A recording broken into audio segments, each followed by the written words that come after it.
Ding dong, glou glou glou, badaboum, me. Avez-vous compris ce qu'est une onomatopée? Toc toc toc est l'onomatopée francophone pour quelqu'un qui frappe à la porte. I-en est le bruit que fait l'âne. Et dans les BD, c'est-à-dire les bandes dessinées comme Astérix et Obélix, pour montrer que quelqu'un dort, on peut écrire zzz. Voilà ce qu'on appelle une onomatopée, un mot qui reproduit un son. Vous pensez donc peut-être que les onomatopées sont les mêmes dans toutes les langues, ce qui serait normal puisqu'elles imitent un son. Alors, quel son fait le coq en Finlande? Kokokieku. Et en Grèce? Kikirikou. Au Portugal?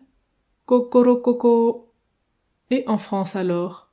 Savez-vous comment chante le coq? Il fait cocorico. Apparemment, dépendamment de notre langue maternelle, nous n'entendons pas la même chose. Ça signifie que les onomatopées sont donc des créations culturelles au même titre que le français, le serbe, le mandarin et toutes les autres langues. Connaissez-vous la BD Corto Maltese de l'auteur italien Ugo Pratt? Dans sa jeunesse, il a lu beaucoup de BD américaines, des comics. Et plus tard, dans ses propres histoires, bien qu'écrivant en italien, il a choisi d'utiliser les onomatopées anglaises. Elles lui semblaient plus proches de la réalité, plus proches de ce qu'il entendait. C'est pour cette raison que dans ces BD, lorsqu'un personnage utilise une arme à feu, on peut lire « crac » au lieu du traditionnel « pan » italien.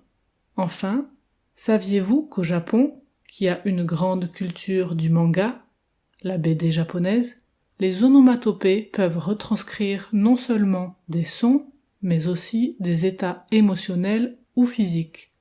On pourra donc parfois lire « peko peko » quand un personnage a faim, ou « dere dere » pour exprimer un sentiment de honte. Mais ce qui est fascinant, c'est que dans la rue, il est absolument normal d'entendre les gens s'exprimer par onomatopée, et ira ira signifiera que la personne n'est pas contente. Intéressant, non?